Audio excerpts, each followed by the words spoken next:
केंद्रीय गृह एवं सहकारिता मंत्री अमित शाह अपने गृह राज्य गुजरात पहुंचे। इस अवसर पर उन्होंने इफ्को द्वारा तैयार नैनो यूरिया की औपचारिक शुरुआत की। इसके साथ ही सहकारिता आंदोलन से जुड़े कार्यकर्ताओं को संबोधित किया। उन्होंने कहा कि सहकारिता आंदोलन स्वावलंबन और स्वदेशी नामक दो स्तंभों पर खड़ा है और सरदार पटेल द्वारा बोया गया यह बीज आज वट वृक्ष बन चुका है। आज यहाँ पर इस मंच से दो कार्यक्रम एक साथ हो रहे हैं। सहकारिता से समृद्धि, ये सम्मेलन गुजरात के सभी सहकारिता आंदोलन के साथ जुड़े हुए कार्यकर्ताओं का, संचालकों का यहाँ होने जा रहा है। और दूसरा, आज ही के दिन मोदी जी ने जो कल्पना की है कि पानी भी प्रदूषित न हो, भूमि भी प्रदूषित न हो, हवा भी प्रदूषित न हो, ऐसे निरामय भारत की रचना के लिए एक और कदम आज उठाने जा रहे हैं। नैनो का तरल यूरिया, जो नैनो यूरिया तरल स्वरूप में इफ्को ने बनाया है, इसकी आज फॉर्मल देश भर में शुरुआत होने जा रही है। मित्रों, आप सब जैसे जानते हैं, गुजरात सहकारिता आंदोलन का आज पूरे देश भर में एक सफल मॉडल माना जाता है। कोई भी क्षेत्र हो, गुजरात ने सहकारिता की आत्मा को बचाए रखने का काम करा है। देश भर में बहुत कम प्रांत अब बचे हैं जहां पर पैक्स से लेकर एपेक्स तक सहकारिता बहुत अच्छे तरीके से चलती हो, इसके सिद्धांतों के अनुरूप चलती हो और कमोबेश पारदर्शिता के साथ चलती हो। इसमें से हमारा गुजरात एक है। इसका सभी गुजरात के सहकारिता आंदोलन के कार्यकर्ताओं को गौरव है, मुझे भी गौरव है। आज यहाँ पर जब हम इकट्ठित हुए हैं, तब हम सबको याद है कि सहकारिता आंदोलन आजादी के समय से ही स्वावलंबन और स्वदेशी, ये दो स्तंभों के आधार पर सरदार पटेल, मोरारजी भाई देसाई, ये दोनों ने गांधी जी के नेतृत्व में इसकी शुरुआत करी थी। बाद में त्रिभुवनदास पटेल से लेकर वैकुंठ भाई मेहता से लेकर अनेक कार्यकर्ता इसके साथ जुड़ते गए। पूरा जीवन उन्होंने सहकारिता को मजबूत बनाने के लिए खर्च किया और इसी का कारण है सरदार पटेल और त्रिभुवन भाई ने बोया हुआ वो बीज आज एक वट वृक्ष बनकर विश्व और भारत के सामने आज खड़ा है। मित्रों, आज मैं सबसे पहले सभी सहकारिता आंदोलन से जुड़े हुए भाइयों बहनों को और देश भर के करोड़ों किसानों को एक बात कहना चाहता हूं। मैं बहुत कम आयु से सहकारिता आंदोलन से जुड़ा।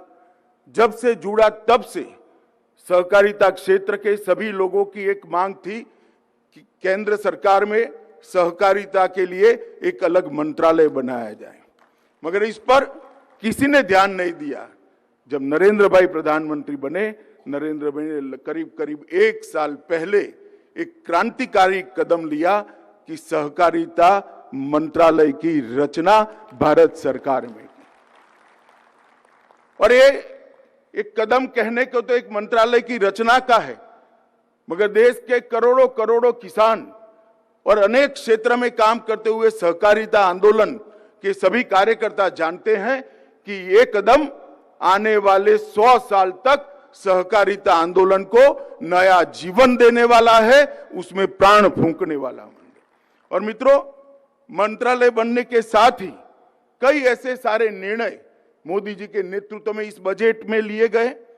सबसे पहले, सालों से चीनी की मिलों वाले, गन्ना मिलों वालों का एक बहुत बड़ी समस्या थी, जो कोऑपरेटिव गन्ना मिलें थी, कि जब जो ज्यादा मुनाफा होता है और किसानों को वो ट्रांसफर करते हैं तो उस पर इनकम टैक्स लगता था। इस बजट के अंदर मोदी जी ने वो व्यवस्था समाप्त कर किसानों को 8,000 करोड़ से ज्यादा का फायदा किया। सहकारिता आंदोलन की सारी हमारी इकाइयों पर सरचार्ज 12% लगता था, जबकि कंपनियों पर 7% लगता था। मोदी जी ने वो एनोमली को भी दूर किया और सरचार्ज को 12% से घटाकर 7% करने का काम किया। इसी प्रकार से मैट का जो बदलाव था वो भी करने का काम किया। इसमें भी एनोमली थी। कंपनियों पर मैट 50% कर दिया गया था कई सालों से, मगर कोऑपरेटिव पर मैट घटाया नहीं गया था, वो 18.5% लगता था।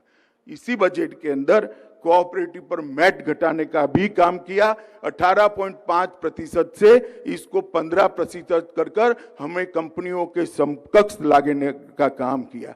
क्रेडिट गारंटी फंड ट्रस्ट के तहत सहकारी बैंकों को मान्यता नहीं थी। भारत सरकार की सारी योजनाएं सहकारी बैंकों के माध्यम से लाभार्थी तक नहीं पहुंचती थी।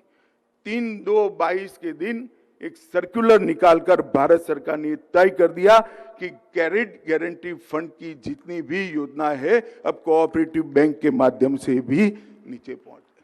कैबिनेट सचिव की अध्यक्षता में भारत सरकार के सभी सचिवों का एक मीटिंग हुआ और भारत सरकार के सभी मंत्रालय में सहकारिता को कहां प्राथमिकता मिल सकती है, इसके लिए एक पूरे दिन की बैठक कर इसको परिणाम लक्ष्य बनाने का प्रयास किया गया।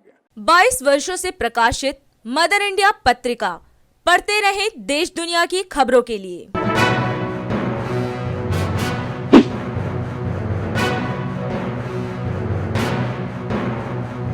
26वें वर्ष में आपके लोकप्रिय समाचार पत्र इंडिया दर्पण का प्रवेश। आप देखते रहे अपने क्षेत्र की खबरें।